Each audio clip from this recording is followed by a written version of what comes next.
Paralleling the rise of contemporary paganism, America has seen not only the rise of new religious movements, but also new cultural subgroups. In this Halloween special, we will be discussing the phenomena of vampire religion on this episode of Ancient Egypt and the Bible.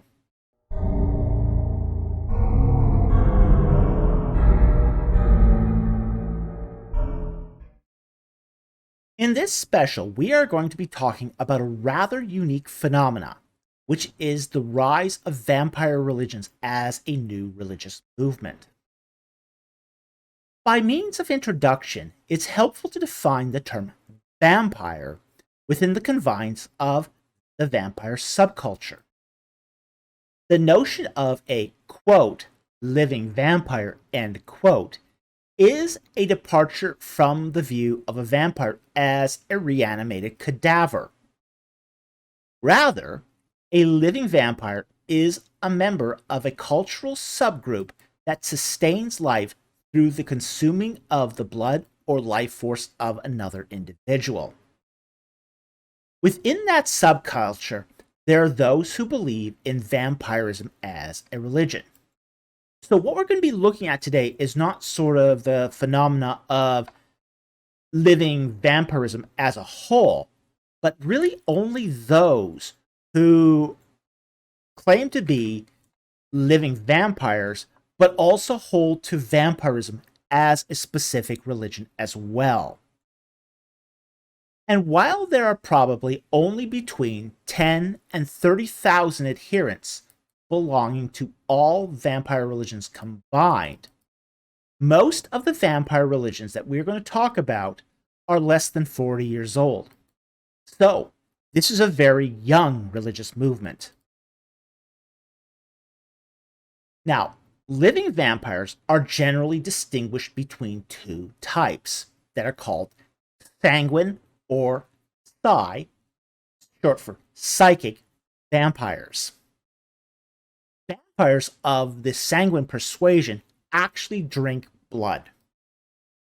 Usually the amount of blood consumed is nominal, no more than usually a thimbleful, as the human constitution cannot tolerate ingesting large amounts. The blood is usually either supplied by volunteers or procured through legal channels and then mixed with a glass of wine. The other type of vampirism, the psy vampire, involves the draining of life energy.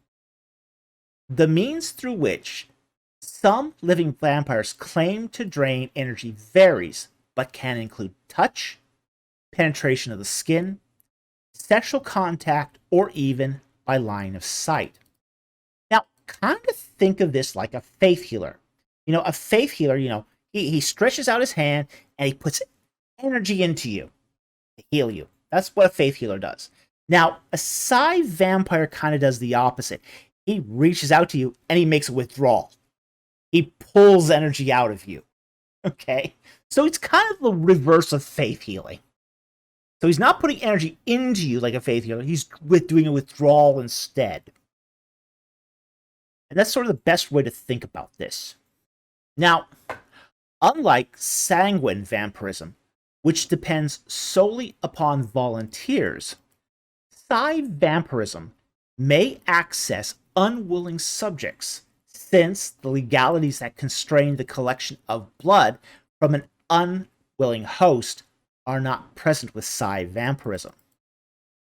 According to the Advanced Vampirism and Energy Work Research Survey, also known as the Atlanta Vampire Alliance Survey, 83% of living vampires claim the ability to practice psy vampirism.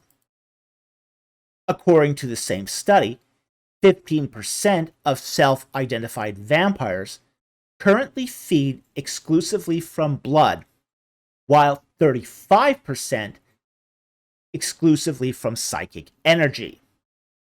The remaining 50% of self-identified vampires claim to feed from a combination of psychic energy, blood, or other sources. Now, despite the panoply of information provided by the AVA survey, very little is revealed as to what causes living vampirism. The prevalent opinion within the vampire subculture is that vampirism is essentialist, a mixture of biological and spiritual factors. That is, one is born a vampire, however, the subject of the origin of vampirism is highly contentious. Moreover, within vampire spiritualism, this contention is exacerbated, and there are even some assertions that vampirism is a choice. One adherent who claims to be a member of Clan Lilith put it well, quote, "The process of becoming a vampire is very intentional and is, in many ways, similar to converting to any other religion or culture," end quote. Thus, when we discuss the religious milieu of vampirism, we encounter something similar, a myriad of opinions and choices.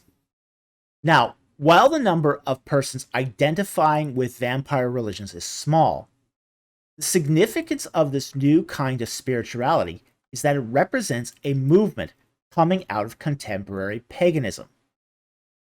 While contemporary paganism and vampire religion overlap, unlike other pagan groups, some adherents have left contemporary paganism for vampire religion. Alexis, a convert to the vampire religion Ordo Secumum, comments as follows, quote, "I was heavily into Celtic Wicca for about 7 years. Then I began realizing that my local Wiccan community was little more than a social club for Christian bashers, and there wasn't a whole lot of room for spiritual advancement.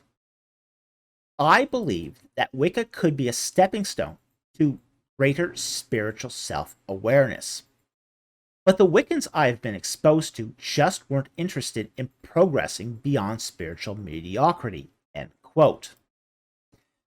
As vampire religion came out of contemporary paganism, and given the overlap in memberships, we can expect some commonalities between the two spiritualities. For example, both spiritualities ascribe to ritual magic and spellcraft. And vampire religion is indebted to contemporary paganism for the metaphysical foundation of its magical worldview, either to the conforming to the natural order, sympathetic magic, or the disruption of the natural order, chaos magic. The other area of common ground is the idea of subjective truth constructs that run through both kinds of spiritualities. The mottos of several vampire groups reflect this subjective truth ideology. For example, House Keperu's, quote, "Find your own truth," and House Kinotaur's, quote, "Unity through diversity," end quote. However, while there are some similarities, there are even more areas of dissimilarity. In contrast to contemporary paganism, vampire religions have little interest in environmental concerns, and by extension, nature in general.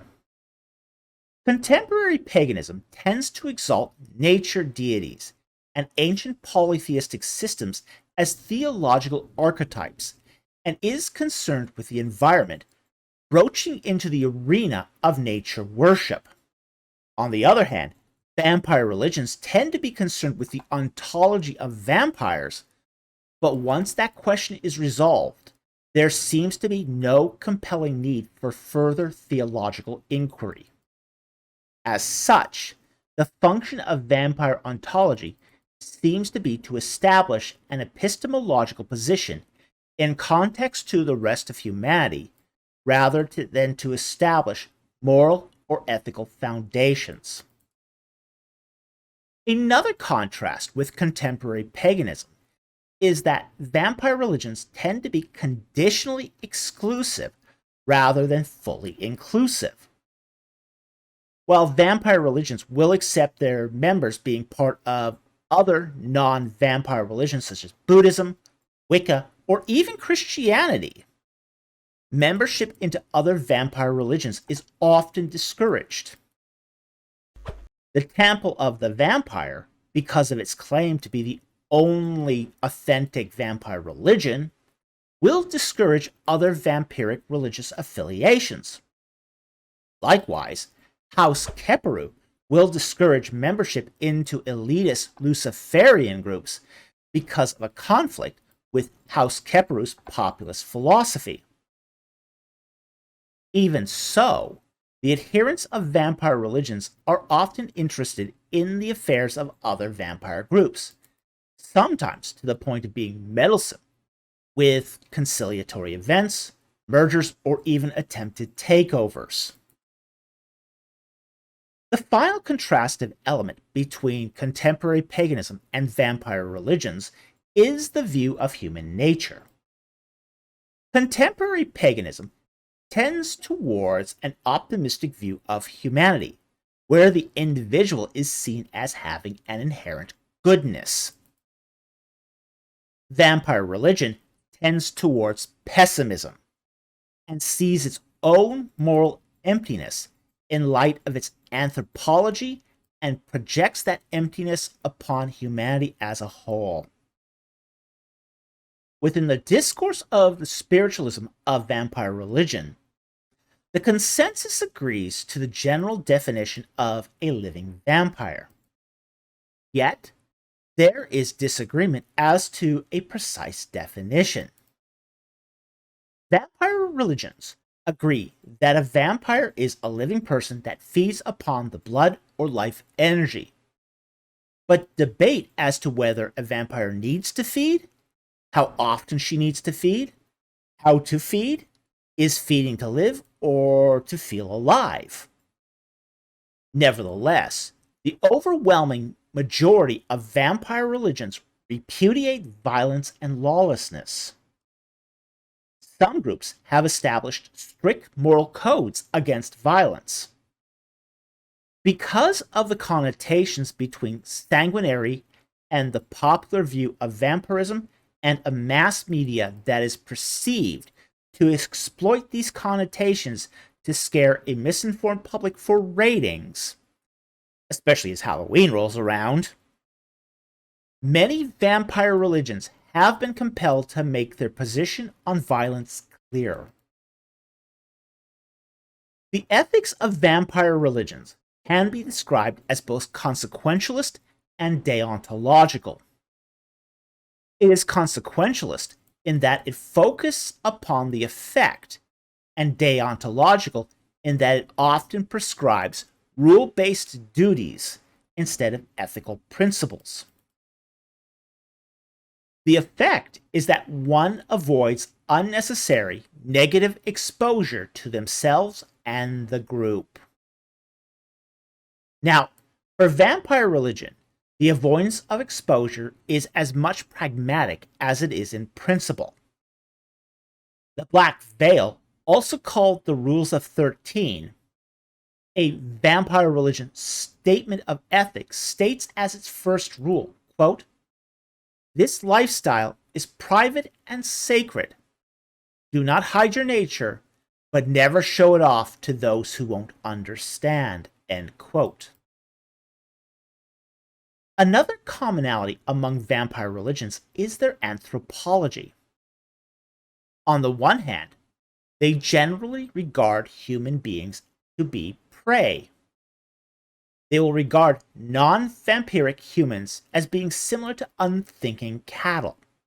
That is, suppliers of life energy needed for sustenance. While no vampire religion condones murder, they will see ordinary humans as part of the food chain.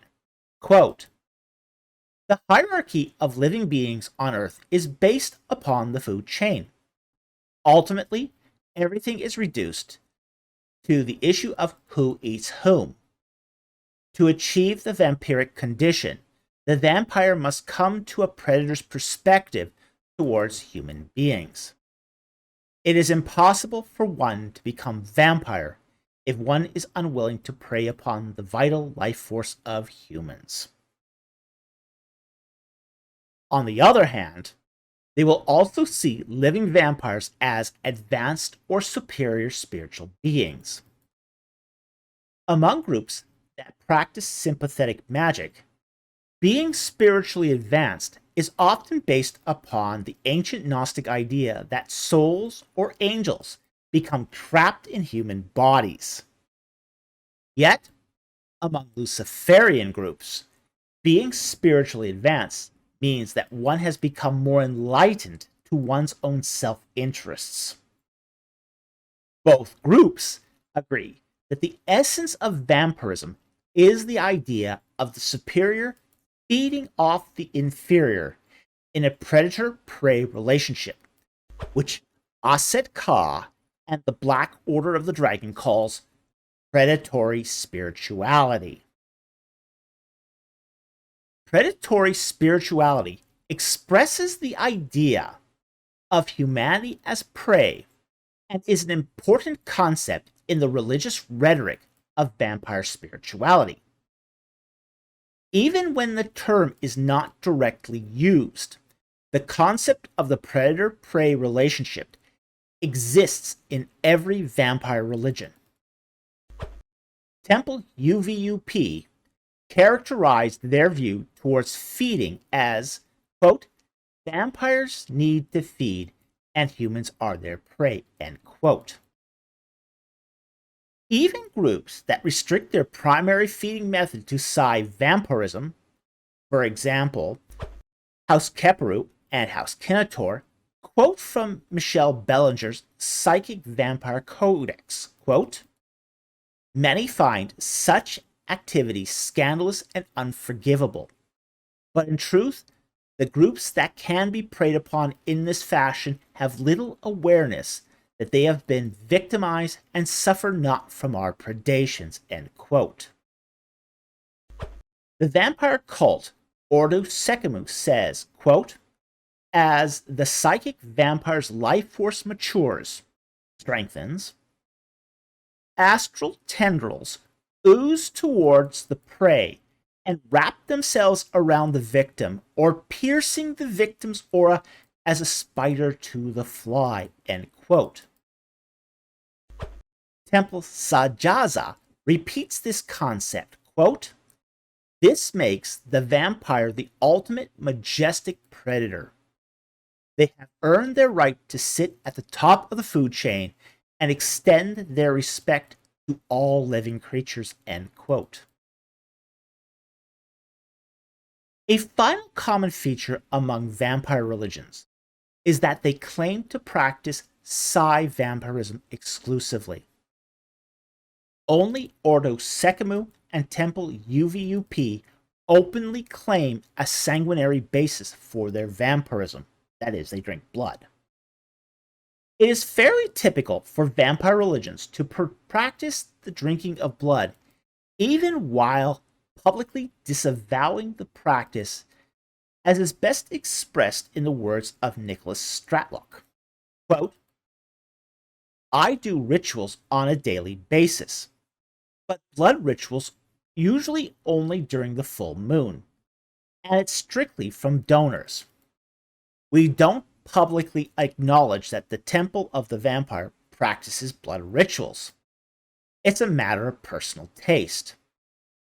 Publicly, we do look down on it aesthetically. We're primarily psychic vampires. We feed off the life force of other persons, drawing energy from their auras. Quote. Now, most vampire religions have guidelines regarding the drinking of blood, even if they do not officially sanction the practice. Such guidelines may include not only how to drink the blood, but may also include restrictions against feeding off the ill or those who use alcohol or illegal drugs. In conclusion, while the proliferation of vampire religions is primarily an American phenomenon, there are signs that vampire religion has gone international. Temple of the Vampire already claims to be an international organization. House Kinador has members in 16 countries and on every continent. the Kemetic Order of Aset Ka, which is a vampire church based out of Portugal, is showing that vampire religion has appeal abroad. Vampire religions represent a new religious movement that is unique from the contemporary paganism that spawned it. The development of these groups has been rapid and unpredictable, and many are still in the process of theological formation. Most groups have carefully considered the role of violence and have adopted pacifist creeds. Thus, their potential for violence is minimal. Those who join vampire religions and theological ideologies are looking for something greater than spiritual mediocrity. They are seeking intimacy, fellowship, and community, and to satisfy a deeper hunger with predatory spirituality. Anyway, I hope you found that interesting. Thank you very much for watching, and I will see you next time on Ancient Egypt and the Bible.